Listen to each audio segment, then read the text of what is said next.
Olá, meu caro e minha cara, aqui é o pastor Pedro Barbuto, pastor da área de ensino da Primeira Igreja Batista em Vila da Penha, e hoje nós vamos iniciar os nossos estudos sobre Explorando o Discipulado, que é a nossa próxima revista da Escola Dominical. E aí, vamos tomar um café? Não, calma aí, tomar café não. Vamos comer um bolinho? Afinal de contas, dia 4 de novembro é aniversário do meninão aqui. Vamos lá, vamos falar.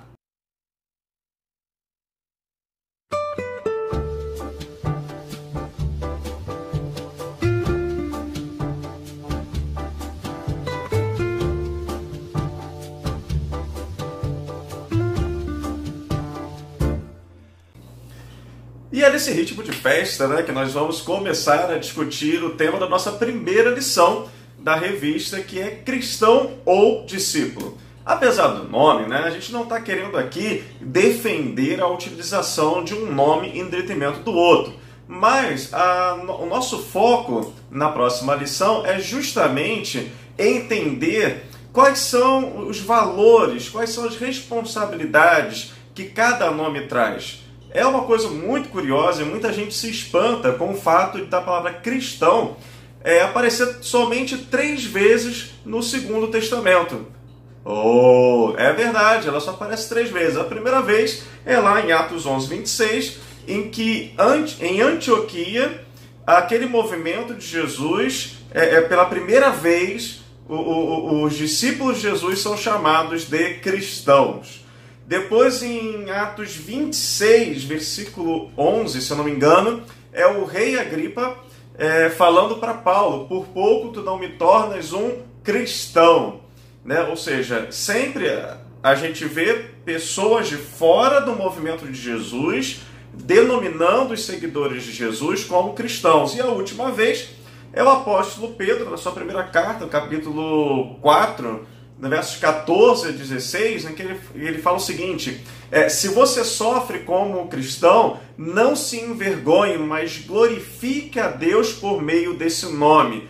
Pedro já está falando ali dentro de um contexto de perseguição, animando os seguidores de Jesus a permanecerem no caminho, e aí ele fala do nome que aquele opressor, que agora não é mais só as autoridades judaicas, mas as autoridades romanas também estão em franca perseguição aos cristãos. E é muito interessante esse nome. Por quê? Porque esse nome ele foi dado por pessoas fora do movimento de Jesus e carregava uma questão de apelido. Era uma coisa assim meio pejorativa. Olha lá aqueles cristinhos. Nós já vimos em outras vezes que o movimento de Jesus era conhecido como movimento de pescadores ignorantes, canibais, que dizem que comem a carne do seu mestre e bebem o sangue do seu mestre. Era assim que as pessoas viam o movimento de Jesus. E aí deram essa alcunha de cristãos, de pequenos cristos. Mas assim, se a gente for pensar, esse nome, pequenos cristos, cristãos, é ruim? Claro que não. Afinal de contas, já disse lá o apóstolo João que o que importa que ele cresça e eu diminua. Paulo vai dizer o quê? Não vive mais eu, mas Cristo vive em mim. Então, na verdade, o objetivo de cada seguidor de Jesus é ser um pequeno Cristo, é ser um cristão.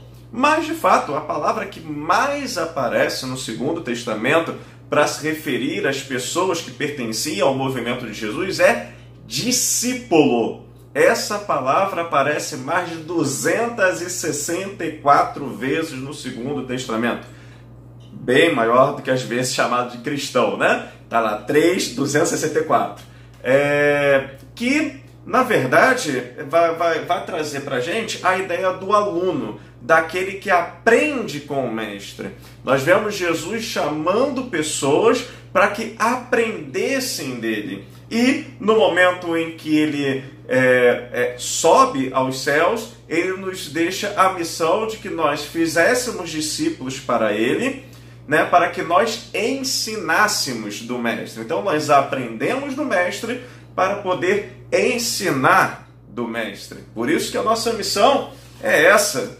Portanto, vão e façam discípulos de todas as nações, batizando-os em nome do Pai, do Filho e do Espírito Santo, ensinando-os a obedecer a tudo o que eu lhes ordenei.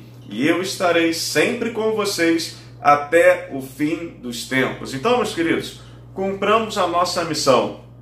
Nós somos discípulos e estamos aqui para fazer discípulos, para ensinar pessoas a guardar aquilo que Jesus mandou, ensinar pessoas a transformar as suas mentes, renovar as suas mentes, entender a boa, perfeita e agradável vontade de Deus, ter a mente de Cristo.